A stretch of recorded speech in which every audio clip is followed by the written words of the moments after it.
From Boya wireless microphone to DJI Mic Mini. This is my voice sounds like with a Boya microphone. This is my voice without any microphone. And this is my voice with a DJI Mic Mini. Ganito yung sounds pag hindi naka-on yung noise cancellation.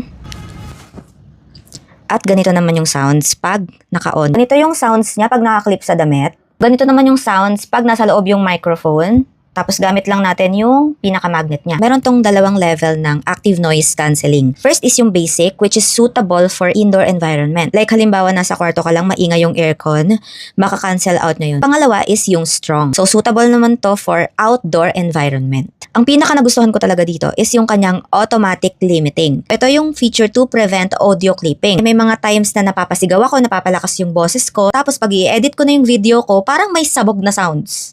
Ang sakit niya sa tenga, sa totoo lang. Matik yan pag ginamit mo yung mic, naka-on na rin yun. Kung gusto mo naman siyang i-on and off manually, mag-download ka lang ng DJI Mimo na application. Doon mo rin masiset up yung level ng noise cancelling. Meron din namibili na transmitter lang, pero I suggest na bilhin nyo yung merong receiver. Kasi mas high quality and stable yung transmission pag merong receiver.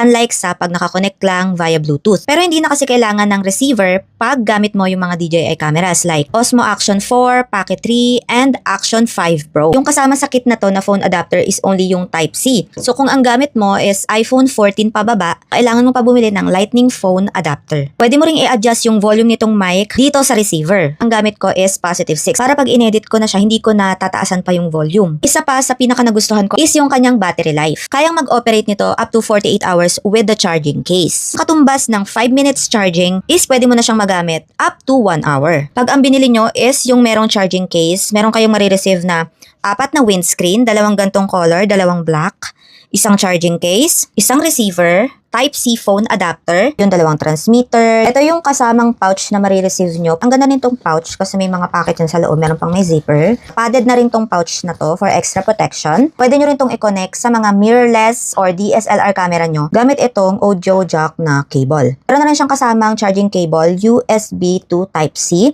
Wala nga lang kasamang yung pinaka-head. Ito yung spare na windscreen. Very compact, nandito na lahat. Pwede ka na rin mag-charge dito. Ito yung indicator kung full yung charging case or malalobat na. Kahit na malayo ka sa receiver, clear pa rin yung audio nito. Medyo pricey siya pero worth it talaga. Kung wala kayong budget, try nyo tong Boya microphone. Ito yung unang-una kong mic. Pangalawa pa lang tong DJI. Maganda rin to guys. Meron din tong noise reduction. Ito yung receiver niya. Tapos may 2 na siyang kasamang mic. Ang problema ko nga lang dito is pag napalakas yung boses ko, gumagarargar siya. So, wag lang kayong sisigaw or pag sisigaw kayo or mapapalakas yung boses nyo, kailangan nakalayo yung mic. Gagamitin ko pa rin to. Tatabi ko to kasi kulay pink yan. Ang ganda niyan. I'm not a techie person, kaya mga basic